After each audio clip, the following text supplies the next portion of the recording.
Nizamabad press మిత్రులకు అందరికీ కూడా వందనాలు తెలియజేస్తూ, ముఖ్యంగా నిజామాబాద్ పట్టభద్రులు ప్రతి ఒక్కరు కూడా పేరు పేరున నమస్కారాలు తెలియజేస్తూ, నేను మీ యాదగిరి శేఖర్రావు, ఆదిలాబాద్, కరీంనగర్, నిజామాబాద్, మెదక్ పట్టభద్రుల స్వతంత్ర అభ్యర్థిని, ట్రస్మా బలపరిచిన అభ్యర్థిని.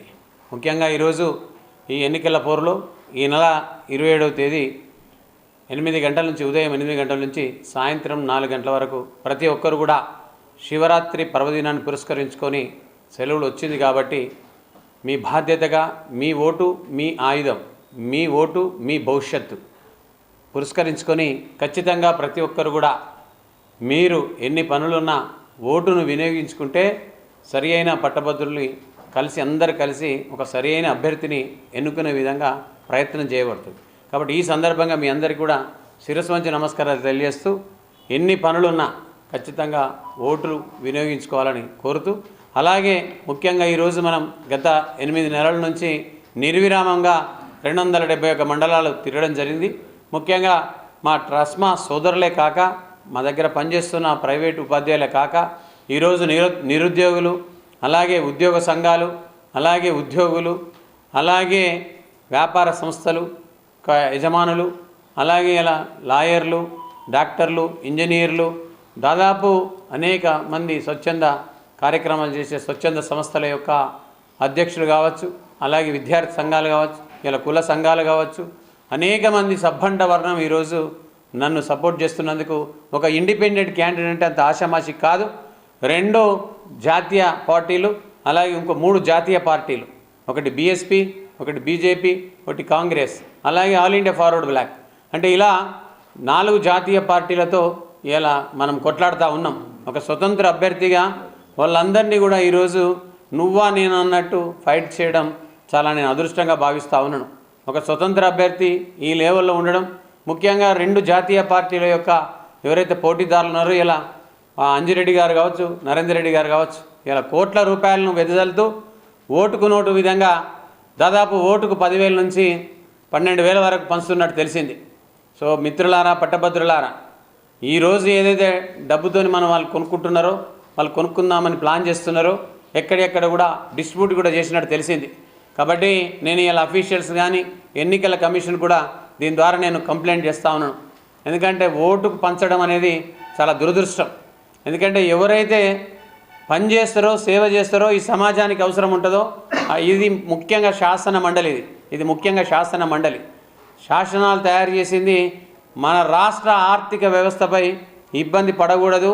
ఆ చేసే ఏదైతే శాసనాలు ఉన్నాయో వాటిని మేధావులు, కవులు, కళాకారులు, రచయితలు, చాలా జ్ఞానవంతులు, శీలవంతులు అందులో ఉండి ఇది రాష్ట్రానికి ప్రమాదం ఉందా, మంచి ఉందా, చెడు ఉందా అని ఆలోచన చేసిన తర్వాతనే ఆ శాసనాన్ని నిర్మాణం చేసి గవర్నర్ గారికి పంపాలి. మరి ఈరోజు అట్లాంటి వాళ్ళకి ఇట్లా బడాబాబులు, ఒక వ్యాపారస్తులు, ఒక బిజినెస్ మ్యాన్, వీళ్ళందరూ వస్తే చాలా ఇబ్బందికరమైన అంశమని నేను పట్టభద్రులందరికీ తెలియజేస్తా ఉన్నాను. కాబట్టి బిజినెస్ మ్యాన్ ఎప్పటికీ కూడా తన వ్యాపార సంస్థతో పాటు తన మనుగడ కోసమే ప్రయత్నం చేస్తూ ఉంటాడు. ఇతరుల అభివృద్ధి కానీ, ఇతరుల యొక్క కుటుంబాల గురించి కానీ, ఇతరుల యొక్క వ్యవస్థల గురించి కానీ ఏ రోజు కూడా ఆలోచన చేయరు. వాళ్ళు కేవలం వాళ్ళ నేమ్ ప్లేట్ కింద పెట్టుకొని వాళ్ళ కుటుంబాలు, వాళ్ళ సంస్థల యొక్క అధిపతుల యొక్క, వాళ్ళ సంస్థల అధిపతుల యొక్క మనుగడ కోసమే మాత్రం ప్రయత్నిస్తూ ఉంటారు. వాళ్ళకి సమయం కూడా ఉండదు.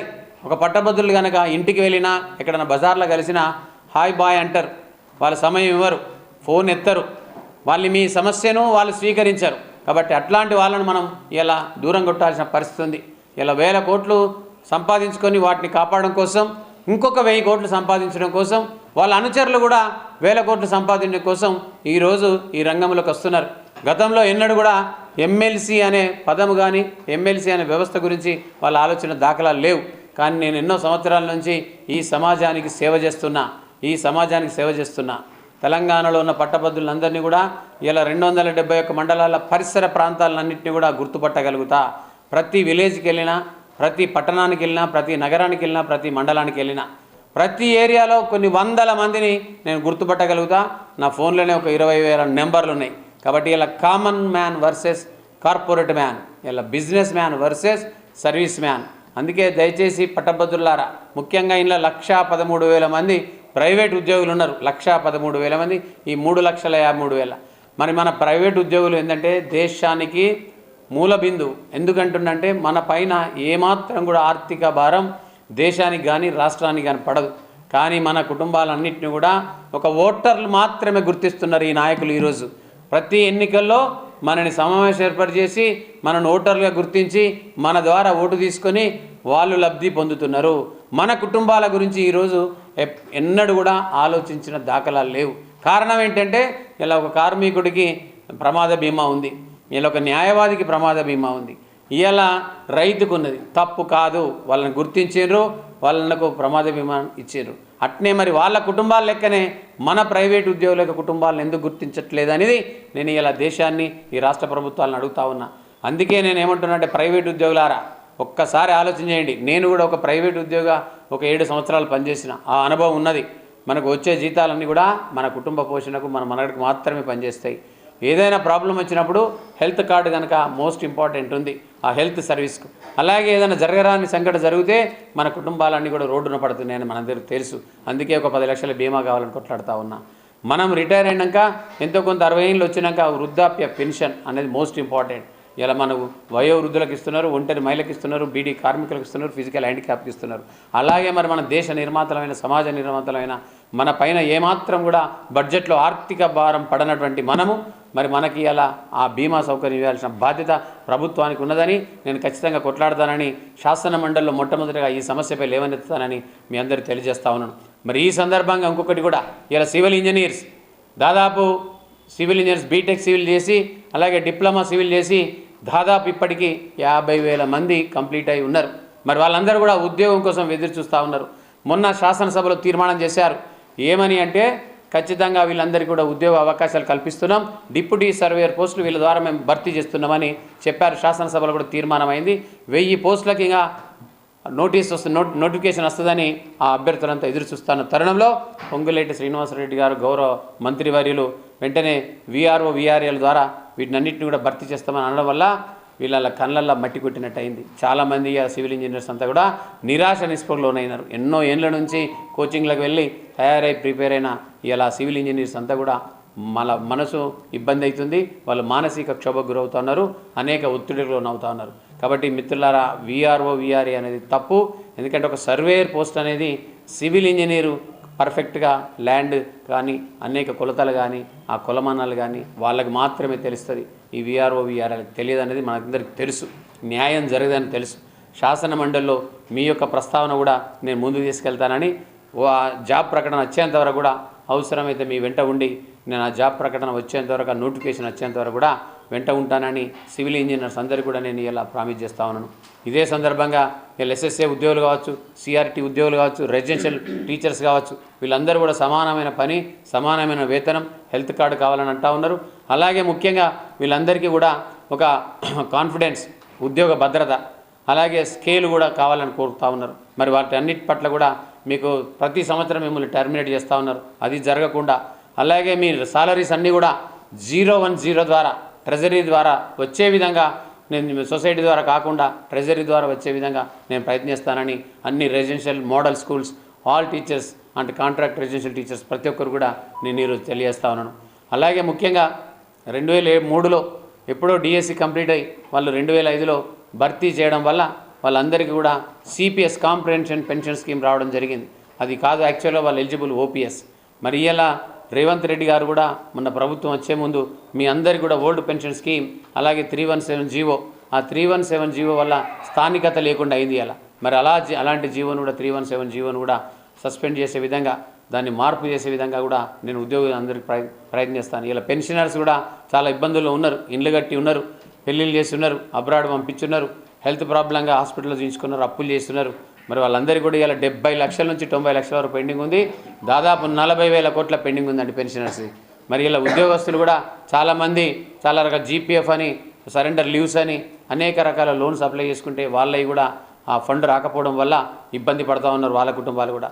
ఇలా రియంబర్స్మెంట్ ముఖ్యంగా 2000 అప్పుడున్న ముఖ్యమంత్రి రాజశేఖర రెడ్డి గారు మరి ఆ రియంబర్స్మెంట్ పథకం ప్రవేశపెట్టి బడుగు బలైన వర్గాలు మొదటి తరం పిల్లలకి చదువు రావాలనే ముఖ్య ఉద్దేశంతో గ్రేట్ కాన్సెప్ట్తో పెట్టిన స్కీమ్ను ఇలా 8,000 కోట్ల పెండింగ్ ఉందండి.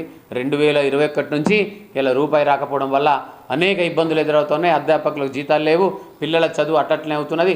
మేనేజ్మెంట్స్ కూడా చాలా ఇబ్బంది పడుతున్నారు. బంగారం తాకట్టు పెట్టి ఆఖరికి వాళ్ళు కూడా తాకట్టు పెట్టే పరిస్థితి ఉన్నది. కొంతమంది కళాశాలలు కూడా మూసివేసిండ్రు. మరి ఈ సందర్భంగా వెంటనే రీఎంబర్స్మెంట్ రిలీజ్ చేయమని కూడా వాళ్ళు స్ట్రైకులు చేశారు. కానీ ఇది వచ్చేంత వరకు కూడా రేపు ఎమ్మెల్యేస్ అయితే అవసరమైతే శాసన మండలి ముందు కూర్చుండి ధర్నా చేసి రిలే నిరాహార దీక్ష చేసి శాసన మండలి కావచ్చు, అఫీషియల్స్ కావచ్చు, ముఖ్యమంత్రి గారి దృష్టికి తీసుకెళ్ళి ఆ రీఎంబర్స్మెంట్ ఏదైతే ఉందో అది క్లియర్ అయ్యేంత వరకు కూడా పోరాటం చేస్తానని మీకు తెలియజేస్తా ఉన్నాను. అలాగే బెస్ట్ అవైలబుల్ స్కూల్స్ ముఖ్యంగా schedule caste and schedule tribe గత 2 సంవత్సరాలు రాకపోవడం వల్ల 150 స్కూల్స్ పరిస్థితి అగమ్య గోచరం. వాళ్ళకి తిండి పెట్టాలి, బట్టలు ఇవ్వాలి, పుస్తకాలు ఇవ్వాలి, వాళ్ళని కూడా ఇబ్బంది పెడతా ఉన్నారు. దీని గురించి కూడా బెస్ట్ అవైలబుల్ స్కూల్స్ దాదాపు 25,000 సీట్లు, 18,000 ఎస్సీ సీట్లు, ట్రైబల్ సీట్లు 7,000 ఇప్పుడు అవన్నీ మూసే పరిస్థితి ఉన్నది. అది దారిద్ర్యకు దిగునున్న మొదటి తరం పిల్లలు, అట్లాంటి పిల్లల్ని ఇబ్బంది పెట్టడం, అట్లాంటి మేనేజ్మెంట్ సర్వీస్ చేసే మేనేజ్మెంట్ ఇబ్బంది పెట్టడం కూడా ఈ ప్రభుత్వంకే జరుగుతూ ఉంది. మరి ఇట్లాంటి ఎన్నో చెప్పుకుంటూ పోతుంటే వందలు ఉన్నాయి. ఇలా ప్రభుత్వం చాలామందికి విద్యార్థినులకు అందరికీ కూడా ఎలక్ట్రిక్ స్కూటీ ఇస్తున్నారు. అలాగే ఒక యువ వికాస్ కింద ఎవరైతే ఉన్నారో వాళ్ళందరికీ ఒక 5 లక్షల ఇంట్రెస్ట్ లేని ఏటీఎం కార్డు ఇస్తున్నారు.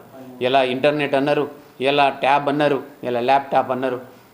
అలాగే మహిళా వికాస్ కింద ఒక 2,500 అన్నారు. ఇవన్నీ కూడా చదువుకు సంబంధించినవి చెప్తా ఉన్నాను. నేను చదువుకు సంబంధించి చెప్తా ఉన్నాను. ఏ దేశమైనా, ఏ రాష్ట్రమైనా, ఏ ఊరైనా, వాడైనా అక్కడ కనుక చక్కగా చదువు చెప్పలేకపోయినా, చక్కగా చదువుకోకపోయినా ఏ అణుబాంబులు కానీ ఏ మిసైల్స్ అక్కర్లేదు. ఆ దేశం దానికదే సర్వనాశనం అవుతుంది, ఆ ఊరు దానికదే సర్వనాశనం. కాబట్టి విద్యా అవకాశాల పట్ల కానీ విద్యార్థులకు చదువు అందే విషయంలో ఈ ప్రభుత్వం పూర్తిగా వైఫల్యం చెందిందని నేను మీకు తెలియజేస్తా ఉన్నాను. అందుకే మిత్రులారా, ఒక్కసారి ముఖ్యమంత్రి గారు అన్నారు, కార్పొరేట్ విద్యా వ్యవస్థకు నేను సపోర్ట్ చేయను, కార్పొరేట్ విద్యా వ్యవస్థ నిర్వీర్యేంత వరకు నేను పనిచేస్తానని ముఖ్యమంత్రి గారు అన్నారు. మరి ఇలా అదే కార్పొరేట్ విద్యా సంస్థలు నడిపే నరేందర్ రెడ్డి గారికి టికెట్ అంటగట్టడం, ఆ టికెట్ను ఇలా అనేక మంది మంత్రులు, అనేక మంది ఎమ్మెల్యేలు తిరగడం ఎంత దురదృష్టకరం అంటే, మరి వారే అన్నారు కార్పొరేట్ విద్యా విధానాన్ని తరిమి కొట్టాలని. మేము కూడా ట్రస్మా పెట్టుకున్నది కూడా కార్పొరేట్ విద్యా విధానాన్ని తరిమి కొట్టాలని. ఈరోజు మరి అదే కార్పొరేట్ విద్యా సంస్థల అధిపతి ఉండడం మీరు మిత్రులారా, పట్టభద్రులారా గమనించండి. అందుబాటులో ఉండే వ్యక్తి యాదగిరి శేఖర్రావు. ఫోన్ చేస్తే ఉరికొచ్చేటోడు యాదగిరి శేఖర్రావు. సమస్య ఉంది అంటే తెలుసుకొని వచ్చేటోడు యాదగిరి శేఖర్రావు. నా ఫోన్ నెంబర్ 9985401894. 24 గంటలు ఇంటూ 7 రోజులు సర్వీస్ అందుబాటులో ఉంటుంది. ఏ రోజు కూడా ఫోన్ స్విచ్ ఆఫ్ పెట్టలే. నేను ట్రస్మా స్థాపించినప్పటి నుంచి ఇప్పటి వరకు 8 లక్షల కిలోమీటర్లు తిరిగానండి. 2002 నుంచి ఎక్కడ కూడా మొత్తం తెలంగాణ రాష్ట్రమే కాదు, భారతదేశంలో ఉన్న అనేక రాష్ట్రాలకు తిరిగినటువంటి ఘనత ఉన్నది. మరి ఈ సందర్భంగా సర్వీస్ మ్యాన్ నమ్మండి, సేవకుడిని నమ్మండి, మానవ సేవనే మాధవ సేవ అనేటువంటి యాదగిరి శేఖర్రావు. దైవత్వం ఉంది, మానవత్వం ఉంది. కాబట్టి ఈ సందర్భంగా ప్రతి ఒక్కరు కూడా నా సీరియల్ నెంబర్ 47, నా సీరియల్ నెంబర్ 47. ఒకటి గుర్తుపెట్టుకోండి, 1947లో మనకు స్వాతంత్రం వచ్చింది. ఆ స్వాతంత్రం వచ్చిన సంవత్సరం 47. అలాగే చాలామంది చెప్తూ ఉంటారు రైఫల్స్ నేమ్స్ అవి AK-47 అంటే గుర్తుంచడానికి చెప్తున్నా సీరియల్ నెంబర్ మీకు. కాబట్టి అలాగే నా జీతాన్ని కూడా మా ట్రస్మా సోదరులంతా కూడా మెయింటైన్ చేయడం కోసం, అంటే ఒక రిసోర్స్ సెంటర్ను అన్ని మండలాల్లో కూడా ప్రతి నెల జీతం అట్లా 72 నెలల జీతాన్ని నేను ఇలా ఏదో ఒక మండలానికి ఇచ్చి మా ట్రస్మా సోదరులు, ముఖ్యంగా ప్రజ్ఞా వికాస్ సంబంధించిన వాళ్ళంతా కూడా ఎక్కడైతే నిరుద్యోగులు ఉన్నారో, ఎక్కడైతే ఉద్యోగ అవకాశాల కోసం ఎదురు చూస్తున్నారో, ఎక్కడైతే కౌన్సిలింగ్ అవసరం ఉన్నదో అక్కడ రీసోర్స్ సెంటర్ ఏర్పాటు చేసి మా ట్రస్మా మిత్రుల దగ్గర పనిచేసే టీచర్లు కావచ్చు, లెక్చరర్లు కావచ్చు, వాళ్ళని అంత నిపుణులుగా తీసుకొని ఫ్రీగా ప్రతి ఒక్కరికి కూడా ఫ్రీగా కోచింగ్ ఇవ్వడం, అక్కడ వాళ్ళని ఎంకరేజ్ చేయడం, అయితే వాళ్ళపైన వాళ్ళ కాళ్ళపైన వాళ్ళు నిలబడే విధంగా, వాళ్ళే ఒక 10 మందికి ఉద్యోగ అవకాశాలు కల్పించే విధంగా, వాళ్ళ వనరులను వాళ్ళు కాపాడుకునే విధంగా, ఎక్కడో హైదరాబాద్ నుంచో ముంబై నుంచో వచ్చి మండల కేంద్రంలో వనరులన్నీ కూడా తీసుకొని పోతా ఉన్నారు. అట్లాంటి వాటిని అన్నిటి కూడా ఇలా నేను అరికడతానని తెలియజేస్తూ, అట్లాగే ముఖ్యంగా ఈ సాలరీ అనేది ప్రతి నెల ఏదో ఒక మండలానికి ఇచ్చి అక్కడ ఈ రిసోర్స్ సెంటర్ ఏర్పాటు చేసి మా ట్రస్మా కేంద్రం ద్వారా దీన్ని ముందుకు తీసుకెళ్తానని, ముఖ్యంగా ట్రస్మా మిత్రులారా మీ అందరికీ కూడా దండం పెట్టి చెప్తా ఉన్నాను. ఎందుకంటే ఈరోజు 2000 స్కూల్స్ ఉన్నాయి మన దగ్గర. మన ఒక్క పర్సన్ ఎటుపోకుండా 50 మందిని కనుక మీరు చేసినట్లయితే ట్రస్మా అనేది బలపడుతుంది. ట్రస్మా కూడా రాబో రోజుల్లో మనం ఇలా ఫీ సమస్య కావచ్చు, అది ABCD కేటగిరీ కావచ్చు, ఇలా 5 యూనివర్సిటీలు కావచ్చు, ఇలా విద్యా కమిషన్ వచ్చింది ఆకునూరు మురళి గారు, అనేక సమస్యలతో సతమతమవుతున్నాం. చాలామంది ప్రతినిధులను కలవబోతున్నాం. కలిసినప్పుడల్లా ఇబ్బంది ఎదురవుతూ ఉంది. ఎన్నో సంవత్సరాల నుంచి మనకు అలాంటి ఇబ్బందులు ఎదురైనాయనే మీరంతా నన్ను ముందు తీసుకెళ్లడం కోసం ఎమ్మెల్సీ అనే మాట మీరిచ్చిన మాట ప్రకారమే నేను ముందుకెళ్ళిన కాబట్టి దయచేసి మిత్రులారా, ఎన్ని పార్టీలున్నా, ఎన్ని సమస్యలున్నా, ఎన్ని కుల సంఘాలున్నా, ఎన్ని వ్యవస్థలున్నా, ట్రస్మా అనేది ఒకే కులం. మనందరి పార్టీలను, అన్ని రకాల కులాలను ఆదరించేది, ప్రేమించేది ట్రస్మా. మన దగ్గర అన్నిటికి అతీతంగా మనం పనిచేస్తూ ఉంటాం. మరి ఈ సందర్భంగా మనది విద్యా కులం, చదువు చెప్పే కులం, ట్రస్మా కులం. ఖచ్చితంగా మీరంతా నన్ను ఆదరించి ఆశీర్వదించి, ట్రస్మా మిత్రులారా, ఇక కేవలం 2 రోజులు మాత్రమే ఉన్నది, గంటలే సమయం ఉంది కాబట్టి మీరందరూ ఖచ్చితంగా మనిషికి ఒక 50 ఓట్లు చేసినట్లయితే నా గెలుపు నల్లేరుపై నడికే. కాబట్టి మళ్ళీ మీ ట్రస్మా సోదరులందరూ కూడా దండం పెట్టి చెప్తా ఉన్నా, ఎట్టి పరిస్థితుల్లో ఎన్నో ఏళ్ళ నుంచి సర్వీస్ చేసినటువంటి వ్యక్తిని కాబట్టి మాట తప్పను, మడమ తిప్పను. మీ పాఠశాలలన్నీ కూడా నా పాఠశాలలో స్వీకరించి నేను మేమందరినీ కూడా ఏ రోజు కూడా ఇబ్బంది పెట్టినటువంటి వ్యక్తిని, ఏదైనా నా సమస్య కానీ స్వీకరించిన వ్యక్తిని కాబట్టి ఖచ్చితంగా ఈ రోజు నుంచి ఈ గంటలలో ఈ వార్త వెలువడిన వెంటనే మీరందరూ విని ఖచ్చితంగా ప్రతి పాఠశాలను, మీ యొక్క బంధువులను, మీ ఆత్మీయులను, మీ టీచర్లను, మీ పేరెంట్స్ను, ఓల్డ్ స్టూడెంట్స్ను నా రిక్వెస్ట్ చేసినట్టు మీరందరూ కూడా చేయాల్సిందిగా ఈ వీడియో ద్వారా తెలియజేస్తా ఉన్నాను. Thank you one and all. ఇంత మంచి ప్రెస్ మిత్రులు ఈరోజు నాకు ఈ అవకాశం ఇచ్చిన నిజామాబాద్ మిత్రులందరూ కూడా పేరున మరొకసారి చెప్తూ, ముఖ్యంగా మిత్రులారా, మీ జర్నలిస్టులు కూడా ప్రాబ్లం ఉన్నది. ల్యాండ్ విషయంలో కావచ్చు, ఇల్లు కట్టుకునే విషయంలో కావచ్చు, మీకు కూడా ఎన్నో ఏళ్ళ నుంచి, ముఖ్యంగా మీ చదువులకు కూడా అప్పుడున్నారు కేసీఆర్ గారు అన్నారు, అరే మనం తెలంగాణ రాగానే మీ అందరికీ కూడా చదువులు ఫ్రీ, మీ పిల్లలకి చదువులు నేను ప్రైవేట్ స్కూళ్ళలో నేను ఫీజు కట్టి మీ పిల్లలందరూ కూడా చదువు చెప్తా అన్నారు. అక్కడక్కడ డిఓలు కూడా ఇస్తున్నారు. కానీ ఆ రైట్ టు ఎడ్యుకేషన్ ఏదైతే ఉందో ఖచ్చితంగా జర్నలిస్టులకు నేను చెప్తా ఉన్నా, ఇలా అది ఇంప్లిమెంట్ కావాలి అంటే ఖచ్చితంగా ప్రభుత్వం ఎంతో కొంత మీ మీద పే చేయాలి. ఆ పే చేయడానికంటే డైరెక్ట్ బెనిఫిట్ వచ్చారు అంటే డైరెక్ట్ బెనిఫిట్ పేరెంట్కి రావాలి. అదేదైతే వచ్చిందో ఆ ఆర్టీ ఇంప్లిమెంట్ కావాలంటే ఖచ్చితంగా ముఖ్యంగా ప్రెస్ మిత్రుల పిల్లలకు కావాలి. ఎందుకంటున్నానంటే మనకు తెలుసు మీ ఆర్థిక పరిస్థితి కూడా. కాబట్టి ఎట్టి పరిస్థితుల్లో అలాంటి విధానం కూడా వచ్చేదానికి కూడా నేను ప్రయత్నం చేస్తా. ఎందుకంటే అనేక రకాలుగా ఎన్నో ఏళ్ళ నుంచి అధ్యయనం చేసినటువంటి వ్యక్తిని, చదువుల గురించి ఎందరో వేల మంది విద్యార్థులకు రాష్ట్రమంతా కూడా ఫీ కన్సెషన్ విషయంలో కావచ్చు, మా బడ్జెట్ స్కూల్స్లో అవసరమైతే ఫ్రీ విషయంలో కావచ్చు, నేను ఫోన్లల్లో చాలామందిని, వేల మందిని చదివించిన సందర్భాలు ఉన్నాయి. అలాంటి సేవ చేస్తూ నన్ను నమ్మాలని వ్యాపారస్తుని నమ్మకూడదు. సేవ చేస్తూని నమ్మి కార్పొరేట్ మ్యాన్ను గెలిపించకుండా ఒక కామన్ పర్సన్కు ఓటు వేసే విధంగా, ఒక బిజినెస్ మ్యాన్కు ఓటు వేయకుండా ఒక సర్వీస్ మ్యాన్కు ఓటు వేయాల్సిందిగా కోరుతూ సెలవు తీసుకున్నాను. Thank you one and all. నా సీరియల్ నెంబర్ 47 మీద మొదటి ప్రాధాన్యత ఓటు వేసి నన్ను అత్యధిక మెజార్టీతో గెలిపించాలని పట్టభద్రులందరూ కూడా పేరున శిరస్సు వంచి నమస్కారాలు తెలియజేస్తూ మీరు వేయాలని ఆశిస్తా ఉన్నాను. Thank you. Serial number 47 AK 47 or 1947 గుర్తుపెట్టుకోండి. Thank you.